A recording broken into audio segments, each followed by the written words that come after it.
नमस्कार मंडळी. तर चला मी चालली शेतामध्ये मस्त अशी हिरवीगार आणि मस्त कोवळी लुसलुशीत हरभऱ्याची भाजी आणायला. तर हरभऱ्याची भाजी खुडताना आहे ना मला लहानपणची आठवण होती. तर मी लहान असताना आहे ना आजी आणि आईबरोबर आहे ना मळ्यात जायची भाजी खुडण्यासाठी हरभऱ्याची. पण एक गंमत घडायची बरं का. हरभऱ्याची भाजी खुडताना आहे ना जी हरभऱ्याला आंब असते ना ती हाताला लागते. ती हाताला आंब लागल्यानंतर आहे ना त्याने वचका येतो हाताला, खाज येते. त्यामुळे ना मी भाजी खुडत नव्हते, कारण आहे ना वचका यायचा ना हाताला त्यामुळं. पण आता आहे ना मी टोपली भरून भाजी खुडून आणली, कारण आज आहे ना मला हरभऱ्याची भाजी खायची होती. मला खूप आठवण येत होती भाजीची हरभऱ्याच्या. तर म्हटलं चला आज मळ्यात जाऊ आणि हरभऱ्याची भाजी आणू. तर बघा मी टोपली भरून भाजी खुडून आणली आहे. इकडं आमच्या काकून त्या कांदे पण निंदू राहिल्या. तर त्या पण तिघी चौघी जणी त्यांना चहा पण घेऊन आली होती. संध्याकाळची वेळ होती, त्यांना चहा पण आणला आणि इथं भाजी पण खुडायची होती. तर हरभऱ्याची भाजी नेणार होती मी. तर बघा कसं छान असं वातावरण आहे संध्याकाळचं. खूप छान वातावरण होतं आणि ह्या वातावरणामध्ये भाजी खुडायला खूप भारी वाटायचं. आणि ही घरी गेल्यानंतर आहे ना ही भाजी मस्त चुलीवरती याची रेसिपी करायची, खूप भारी वाटतं असं. आणि एक शेतकऱ्याच्याच घरामध्ये असं दृश्य असू शकतं. तर बघा शेतामध्ये संध्याकाळच्या वेळेस आहे ना खरंच खूप भारी वाटतं. इतकं निसर्गरम्य वातावरण वाटतं ना, तर घरी जावंसं सुद्धा वाटत नाही. शेतामध्ये काम करत असलं ना तरी पण संध्याकाळी ना लवकर घरी जावं वाटत नाही. अंधार पडेपर्यंत आमच्या तिकडं मजूर काम करत असतात. तर म्हणजे सर्वच, आम्ही पण मजूर पण सगळेच काम करत असतात.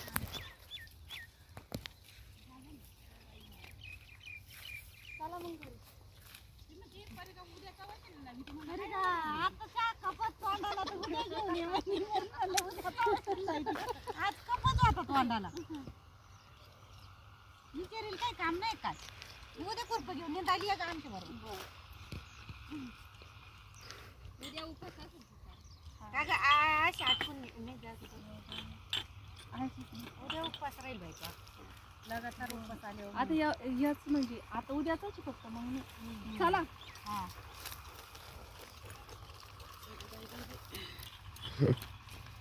तर चला मी आली घरी. आता माझ्याबरोबर आमचा बटू पण आहे. आणि आता चूल पेटून घेते आणि मस्त ताजी ताजी शेतातली भाजी थेट ताटामध्ये. तर शेतातून थेट ताटामध्ये तर आता भाजी बनवते मी आणि रेसिपी तुमच्या संग शेअर करते. कमेंटमध्ये नक्की सांगा कशी झाली ती. काय करू राहिली? हरभऱ्याची भाजी. कुठून आणली? कांदा नाही चिरला ते. हे काय कांदा चिरून राहिली? आणि भरडेल मिरची का? हिरवी मिरची काढली आणि लसूण, हिरवी मिरची, जिरे मिक्सरला. हा तरी चालते. हे पण मिक्सरला काढून आणले. आणि कांद्याच्या हा कांद्याच्या त्याच्यामध्ये करतो मग ही भाजी का? बर बर. इकून टाक रे इकून. काय बी आहे पाहिलं? हा नाही चांगला आहे घालणार. हा हरभरा चांगला आहे. मी म्हणलं भाजी थोडी मग कांदा लिहून. नाही नाही, कांदा मस्त लाल चटक होऊ दे. हा लसूण जास्त घालता. हा लसूण त्याच्यात भरपूर टाकते. गोळा न करे त्याला गोळा न. पातळ पण करते ती ना वाळेल भाजी. हा पातळ तिथं बी भाजी लागते. आणि तो हरभरा झाला का मोठा मग त्याची वाळून ठेवतो. इकडं पातळ आहे गवत हं. आणि तिकून दाटे ते. मिरच्या सांगून का? मिरच्या चांगल्या आहे पण मग त्याला पाणी नाही, परत आणखी नेंद्याला नाही. आता ते भरल्याशिवाय निंता नाही यायचं असं काही करत यायला. हा सकाळची भाजी तुमच्या वाटेची आती कोण खाईल? चांगली कोळी कर. थोडीच आहे. चांगली अशी कोथिंबीर. तर गरम करावं लागेल. पण तुम्ही जेवल्यानं भाजी खाल्ली नाही, भैयानं नाही खाल्ली.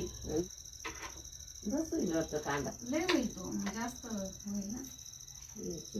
चिरेल ते मोकळं होईल त्याला. म्हणलं नाही नाही, ते आजच गुरुवार समजीते. नाही हो, आज बुधवार आहे, आज परतोष आहे. खेळ ते नाही आणले. मग ते खराब होऊन गेले असते. ते याची गोणी आणली गुळाची म्हशीला. पुढचे शेंडे आणले का? कडक आणलेच नाही त्या काळे.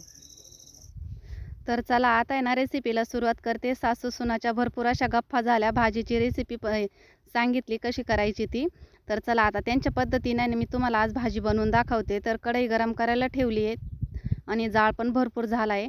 तर कढईमध्ये ना 2 पळ्या तेल टाकले, जिरे टाकले. सुरुवातीला जिरे चांगले तळून घेतले. त्यानंतर कांदा टाकते.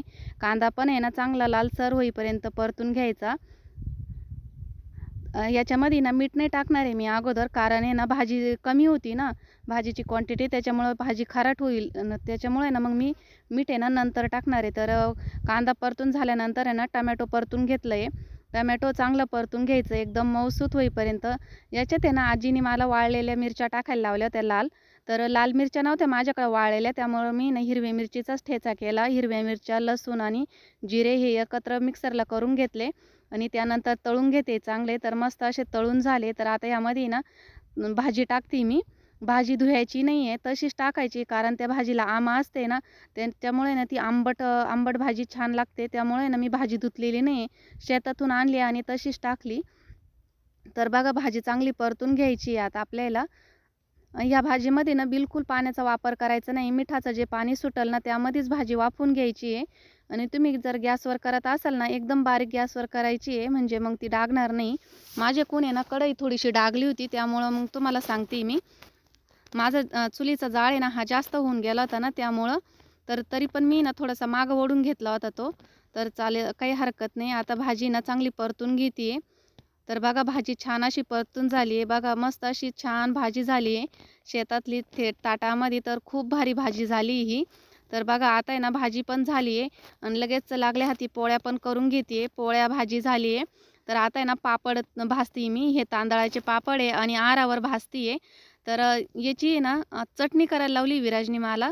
तर त्यासाठी ना मी डिश घेतली आहे. तर आपण आहे ना याचे उडदाच्या पापडाची चटणी करतो, पण मी पण कधी खाल्ली नाही आणि कधी पाहिलेली नाही बरं का तांदळाच्या पापडांची चटणी. पण आज त्याची फरमाईश होती ना, त्याच्यामुळे ना त्याला आज पापडाची चटणी करून देते मी. पापड भाजले, एक मोठा कांदा कापलेला आहे, एक टोमॅटो कापलेला आहे आणि कोथिंबीर कापलेली थोडीशी. तर हे सर्व आहे ना मिक्स करून घेते याच्यामध्ये. पापडाचा आपण जशी उडदाच्या पापडाची चटणी करतो ना त्याच प्रकारे ना ही चटणी करायची. तर इथं आहे ना कॅमेरा थोडासा लांब होता माझ्याजवळून, त्याच्यामुळं तुम्हाला एवढं स्पष्ट दिसलं नाही. तरी पण आहे ना मी तुम्हाला दाखवण्याचा प्रयत्न करते आहे. तर शेतातली भाजी तुम्हाला रेसिपी कशी वाटली आजीच्या पद्धतीची नक्कीच मला कमेंटमध्ये सांगा. तर बघा आता विराजसाठी ना पापड चटणी करून घेते. तर डिशमध्ये ना पापड बारीक कुस करून घेते. हा पापड जास्त जर कुस करायला गेलं ना बारीक भुगा होतो त्याचा, त्यामुळे ना थोडंसं जाडसरच ठेवलं. आणि नंतर आहे ना आपण कांदा आणि टमॅटो टाकतो ना त्यामुळे थोडंसं नरम पण पडतो तो, पण चवीला ना एक नंबर लागतं. तर बघा अशा पद्धतीने ना मी चुरा करून घेतला त्यांचा पापडांचा पूर्ण. 4-5 पापड आहे ना त्यांचा चुरा केला आणि त्यानंतर मग कांदा आणि टमॅटो टाकलं आहे, नंतर टाकायचं आहे. तर टमॅटो टाकून घेतला आहे, एक टमॅटो कापला आहे आणि एक कांदा, त्यानंतर कोथिंबीर. आणि यामध्ये ना मी परवा दिवशी शेंगदाण्याची चटणी केली होती ना, तुम्हाला तर रेसिपी शेअर केली मी, तीच टाकली आहे. आणि वरतून तेल टाकलं आहे थोडंसं, मीठ वगैरे काही टाकलं नाही, कारण चटणी माझ्याकडून थोडीशी खारट झाली होती ना त्यामुळं. आणि आवडणी चटणी पण आणून दिली आणि ते चालले आता दूध काढायला. तर ही रेसिपी ना नक्की करून बघा तुम्ही. तांदळाच्या पापडाची चटणी तळून जरी केले ना पापडाची चटणी ही, तरी खायला खूप छान लागते. तर असो, चला आजचा व्हिडिओ तुम्हाला कसा वाटला कमेंट बॉक्समध्ये नक्कीच सांगा. आवडल्यास लाईक, शेअर आणि सबस्क्राईब करायला अजिबात विसरू नका. माझा व्हिडिओ पाहिल्याबद्दल तुमचे खूप खूप मनापासून धन्यवाद.